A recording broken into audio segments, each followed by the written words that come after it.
Welcome back. This is Nilesh Lalwani from NRL institute Indore. आज हम पढ़ने जा रहे हैं बिजनेस स्टडीज़ का चैप्टर नंबर 9 फाइनेंशियल मैनेजमेंट। इस चैप्टर की शुरुआत हम करेंगे बिजनेस फाइनेंस क्या होता है ये समझकर।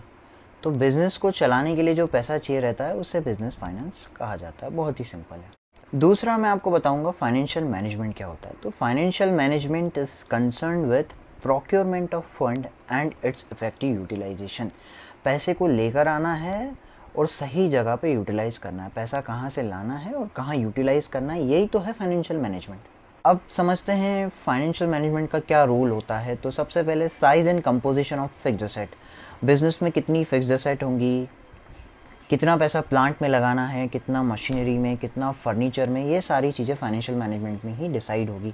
करंट असेट कितनी होने वाली है, करंट असेट कैश के फॉर्म में कितनी है, डेटर्स के फॉर्म में कितनी है, स्टॉक के फॉर्म में कितनी है, ये सारी चीज़ें कौन डिसाइड करता है? Financial manager. कैसे करता है? फाइनेंस को मैनेज करके। वही तो चैप्टर पढ़ रहे हैं ना हम, फाइनेंशियल मैनेजमेंट। तीसरा है amount of long term and short term funds to be use. जो पैसा लेकर आते हैं अपन, फंड्स बोलते हैं जिन्हें अपन, जो पैसा है, तो लॉन्ग टर्म सोर्सेज से कितना पैसा आएगा, शॉर्ट टर्म सोर्सेज से कितना आएगा। कहने का मतलब है लॉन्ग टर्म फंड कितना होगा, शॉर्ट टर्म फंड कितना होगा, वो सारी चीज़ें भी फाइनेंशियल मैनेजमेंट का रोल होता है। चौथा, breakup of long term financing into डेब्ट एंड इक्विटी। जो पैसा आप लॉन्ग टर्म के लिए ला रहे हो, लॉन्ग टर्म यानी 5 साल के लिए, 10 साल के लिए जो पैसा लेके आ रहे हो, उसमें से कितना डेट होगा और कितना इक्विटी होगा। इक्विटी यानी कितना पैसा शेयर इशू करके लाया जाएगा, और डेट यानी डिबेंचर इशू करके या फिर बैंक से लोन लेके कितना होगा। ये कितना ब्रेकअप ऑफ डेब्ट and equity, debt and equity ratio क्या होगा, ये सारी चीज़ें फाइनेंशियल मैनेजमेंट में डिसाइड करनी होती हैं। अब फाइनेंशियल मैनेजमेंट के ऑब्जेक्टिव क्या होते हैं वो भी डिस्कस कर लेते हैं। सबसे पहला ऑब्जेक्टिव होता है प्रॉफिट मैक्सिमाइजेशन, प्रॉफिट को मैक्सिमाइज करना। किसी भी बिजनेस का सबसे पहला ऑब्जेक्टिव तो यही होता है, प्रॉफिट को मैक्सिमाइज करना। दूसरा ऑब्जेक्टिव होता है maintenance of liquidity. Financial management से हम लिक्विडिटी को मेंटेन कर सकते हैं। लिक्विडिटी ज़रूरी है वेजेस पे करने के लिए, सैलरीज पे करने के लिए, रेंट पे करने के लिए, इलेक्ट्रिसिटी के खर्चे पे करने के लिए। लिक्विडिटी के बिना तो काम ही नहीं होगा। चौथा, प्रॉपर यूटिलाइजेशन ऑफ फंड। ये भी एक ऑब्जेक्टिव है फाइनेंशियल मैनेजमेंट का कि पैसे को सही तरीके से यूज़ करना है, सही जगह पर इन्वेस्ट करना है, सही खर्चा करना है। चौथा रहता है क्रेडिटर का कमिटमेंट। क्रेडिटर ने आपको जो 2 महीने, 1.5 महीने, 3 महीने का समय दिया, उसको उसके समय में, दिए गए समय में पैसा लौटाना। तो पैसा लौटाने के लिए पैसा चाहिए, तो कैसे आएगा? फाइनेंस को मैनेज करके आएगा। मैनेजर को लेने रहते हैं डिसीजन, जिन्हें फाइनेंशियल डिसीजन कहा जाता है। 3 types of financial decisions are there. First, investment decision, second है फाइनेंसिंग डिसीजन, और लास्ट है डिविडेंड डिसीजंस। एक एक करके डिस्कस करते हैं। सबसे पहले इन्वेस्टमेंट डिसीजन क्या होता है वो डिस्कस करते हैं। इन्वेस्टमेंट डिसीजन को कैपिटल बजटिंग डिसीजन भी कहा जाता है।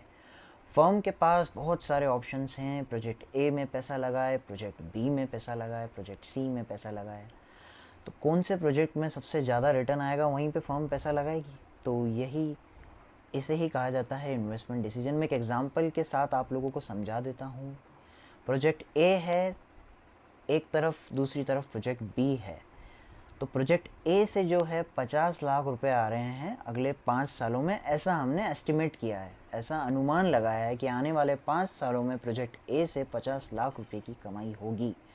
प्रोजेक्ट बी से आने वाले 5 सालों में 40 लाख रुपए की कमाई होगी। तो कौन से प्रोजेक्ट को सिलेक्ट करना चाहिए, यही कहलाएगा इन्वेस्टमेंट डिसीजन। आप सारे स्टूडेंट्स को लग रहा होगा कि प्रोजेक्ट ए को सिलेक्ट करना चाहिए क्योंकि उसमें 50 लैक्स का रिटर्न है और प्रोजेक्ट बी में सिर्फ 40 लैक्स का रिटर्न है। पर अभी हमने एक चीज़ तो इग्नोर कर दी है जिसे कहा जाता है इनिशियल इन्वेस्टमेंट। अब मैं आपको इनिशियल इन्वेस्टमेंट बता रहा हूँ दोनों प्रोजेक्ट के। मतलब प्रोजेक्ट ए को स्टार्ट करने में खर्चा आएगा 40 लाख रुपए का, और प्रोजेक्ट बी को स्टार्ट करने में खर्चा आएगा 25 लाख रुपए का। तो प्रोजेक्ट ए में हमने शुरुआत में लगाए 40 लाख रुपए, 5 साल में हमारे पास आए 50 लाख रुपए, यानी कि 10 लाख रुपए की कमाई। प्रोजेक्ट बी से हमारे पास आए हैं 40 लाख रुपए, और इनिशियल इन्वेस्टमेंट यानी कि शुरुआत में हमने उसमें लगाए थे 25 लाख रुपए, तो 15 लाख रुपए बचते हैं। अब आप सब बोलोगे कि प्रोजेक्ट बी में इन्वेस्ट करना चाहिए, वहाँ से ज़्यादा रिटर्न आ रहा है। तो यही डिसीजन लेने होते हैं मैनेजर को कि कौन से प्रोजेक्ट से अच्छा रिटर्न आ रहा है। तो सारी चीज़ें देखनी, सिर्फ रिटर्न नहीं देखना, इनिशियल इन्वेस्टमेंट कितना लग रहा है वो भी बहुत इंपॉर्टेंट होता है। इन्वेस्टमेंट डिसीजन होते हैं, इनका बहुत इंपॉर्टेंस होता है कंपनी के लिए। कंपनी के फॉर्च्यून को चेंज कर सकते हैं, कंपनी की तकदीर बदल देते हैं। कैसे है ये? लॉन्ग टर्म ग्रोथ के लिए रहते हैं, कंपनी की लॉन्ग टर्म ग्रोथ पे बहुत इम्पैक्ट पड़ता है। आपने जो इन्वेस्टमेंट किया है ये कंपनी के लॉन्ग टर्म फ्यूचर को डिसाइड करने वाला है कि लॉन्ग टर्म में कंपनी कैसा परफॉर्म करेगी। दूसरा, इसमें बहुत सारा पैसा लग जाता है, इस डिसीजन में इन्वेस्ट करने में बहुत सारा पैसा लग जाता है, तो आपको सोच समझ के इन्वेस्ट करना है। काफ़ी सारा रिस्क भी इन्वॉल्व होता है इसमें। और चौथा होता है ये डिसीजन इरिवर्सिबल होते हैं। बड़ी बड़ी कंपनीज़ में एक एक प्रोजेक्ट में 100-100 200-200 करोड़ रुपए लग जाते हैं, तो सोच समझ के पैसे को लगाना है, क्योंकि ये डिसीजन इरिवर्सिबल होते हैं। अगर आप इन डिसीजन को रिवर्स भी करना चाहेंगे, यानी कि आप सोचें कि अब मैं कहीं और पैसा लगा देता हूँ, ये प्रोजेक्ट तो काम नहीं करेगा, तो आप ऐसा कर सकते हैं, पर आपको जो है करोड़ों रुपए का नुकसान उठाना पड़ेगा उस केस में। इसीलिए फाइनेंशियल इन्वेस्टमेंट डिसीजन को इरिवर्सिबल डिसीजन कहा जाता है। क्या क्या चीज़ें ध्यान में रखनी होती हैं मैनेजर्स को इन डिसीजंस को लेने के पहले? Factors affecting investment decision. पहला, cash flow of the project. जैसा कि मैंने बताया था, प्रोजेक्ट से कितना कैश फ्लो आ रहा है हर साल में। दूसरा रहता है रिटर्न ऑन इन्वेस्टमेंट, हमने जो शुरुआत में इन्वेस्ट किया है उससे कितना परसेंटेज रिटर्न आ रहा है हर साल। अगला जो डिसीजन है वो है फाइनेंसिंग डिसीजन। इसको आसान भाषा में समझाऊं तो सोर्स ऑफ फाइनेंस डिसाइड करना कि पैसे को कहाँ से लेकर आना है। मेनली किसी भी कंपनी में दो सोर्स होते हैं, एक होता है ऑनर्स फंड, दूसरा होता है बोरोड फंड। ऑनर्स फंड यानी कि खुद का पैसा, बोरोड फंड लोन लिया हुआ पैसा, दूसरे से उधार लिया हुआ पैसा। ऑनर्स फंड का सबसे अच्छा एग्जाम्पल होता है share capital. Company share issue करके शेयर होल्डर्स को कंपनी का मालिक बना देती है उनके हिस्से के लिए। जितने जितने शेयर आपने लिए उतने हिस्से के लिए आप मालिक बन जाते हो कंपनी के। कई सारे लोग कंपनी के शेयर के लिए अप्लाई करते हैं, कंपनी उनको शेयर देके मालिक बना देती है, इसीलिए इसे ऑनर्स फंड कहा जाता है। दूसरा, रिटेन्ड अर्निंग। रिटेन्ड अर्निंग वो पुराना पैसा है जिसको यूज़ करके कंपनी कई सारे खर्चे कर सकती है। दूसरी कैटेगरी है borrowed fund. Borrowed fund simply एक तरह का लोन है जो कि आप डिबेंचर इशू करके ले सकते हो या फिर बैंक से ले सकते हो। कई सारे ऑप्शन है कंपनी के पास। ये दोनों में फ़र्क ये होता है कि शेयर होल्डर्स को आपको डिविडेंड पे करना पड़ता है ऑनर्स फंड में, क्योंकि वो कंपनी के मालिक हैं। तो डिविडेंड यानी कि प्रॉफिट का हिस्सा, पार्ट ऑफ प्रॉफिट, जो कि आपको शेयर होल्डर्स को देना है। लेकिन बोरोड फंड के केस में एक फिक्स्ड रेट ऑफ इंटरेस्ट आपको उनको हर साल देना ही है, चाहे प्रॉफिट हो या ना हो, इंटरेस्ट तो आपको देना ही पड़ेगा।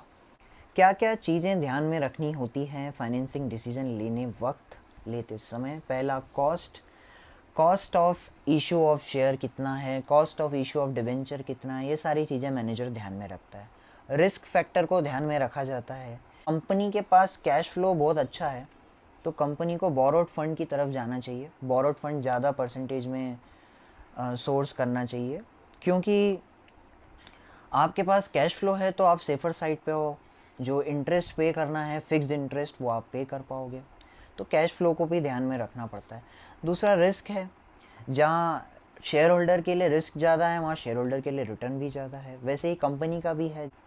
कंट्रोल कंसिडरेशंस भी कंपनी देखती है। कंट्रोल कंसिडरेशंस का मतलब होता है कि अगर आप शेयर इशू करते हो तो आप शेयर होल्डर को मालिक बना देते हो। कंपनी कंट्रोल, प्रमोटर्स जो जिन्होंने कंपनी की शुरुआत की है वो ज़्यादा से ज़्यादा कंट्रोल अपने हाथ में अगर रखना चाहते हैं तो उस केस में उन्हें उसी क्वांटिटी में शेयर इशू करना होगा ताकि उनका कंट्रोल उनके हाथ से जाए ना, कंट्रोल डाइल्यूट ना हो। अगला होता है फ्लोटेशन कॉस्ट, मतलब शेयर इशू करने का खर्चा, डिबेंचर इशू करने का खर्चा, ये सारी चीज़ें। अब मैं आपको समझाऊंगा fixed operating cost. Fixed operating cost मतलब ऑपरेशंस के खर्चे, जैसे रेंट हो गया, सैलरी हो गई, वेजेस हो गई। ये अगर आपके ऑलरेडी बहुत ज़्यादा हैं ये खर्चे, रेंट, सैलरी, वेजेस, तो फिर आपको बोरोड फंड ना लेके शेयर होल्डर्स को शेयर इशू कर देनी चाहिए, क्योंकि बोरोड फंड में आपको फिक्स्ड रेट से इंटरेस्ट पे करना पड़ेगा। आपने ऑलरेडी अपने खर्चे जो हैं ज़्यादा कर रखे हैं सैलरी, वेजेस और रेंट के। ये सारी चीज़ें, ये सारे डिसीजन मैनेजर को लेने होते हैं। अगला डिसीजन पढ़ते हैं वो है dividend decision. Dividend part of profit है जो कि शेयर होल्डर्स को डिस्ट्रीब्यूट किया जाता है। डिविडेंड कब देती है कंपनी? जब कंपनी को प्रॉफिट हुआ है। लॉस के केस में डिविडेंड देने की ज़रूरत नहीं है। प्रॉफिट के केस में भी कितना डिविडेंड देना है ये कंपनी के बोर्ड ऑफ डायरेक्टर डिसाइड करते हैं। कंपनी अगर आगे चल के ग्रो करने वाली है तो वो ज़्यादा से ज़्यादा पैसा इन्वेस्ट करते हैं डिविडेंड देने के बजाय।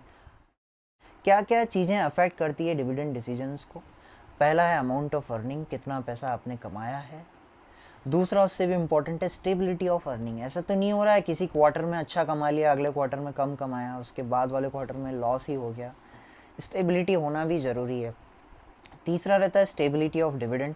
कंपनी कितने स्टेबल तौर पर डिविडेंड देती है। ग्रोथ अपॉर्चुनिटीज़ क्या हैं, कैश फ्लो का पोजीशन क्या है। अगला शेयर होल्डर का प्रेफरेंस क्या है। शेयर होल्डर चाहते हैं कि कंपनी ग्रो करने के लिए आगे इन्वेस्ट करे और उनकी वेल्थ को मैक्सिमाइज़ करे, शेयर की वैल्यू को बढ़ाए, या फिर कंपनी डिविडेंड दे। ये चीज़ें भी ध्यान में रखी जाती है। जैसा कि मैंने आपको बताया, सीनियर सिटीजन का ज़्यादा इन्वेस्टमेंट है तो कंपनियां प्रेफर करती है कि डिविडेंड दे दे ताकि उनको एक फिक्स सोर्स ऑफ रेवेन्यू मिलता रहे।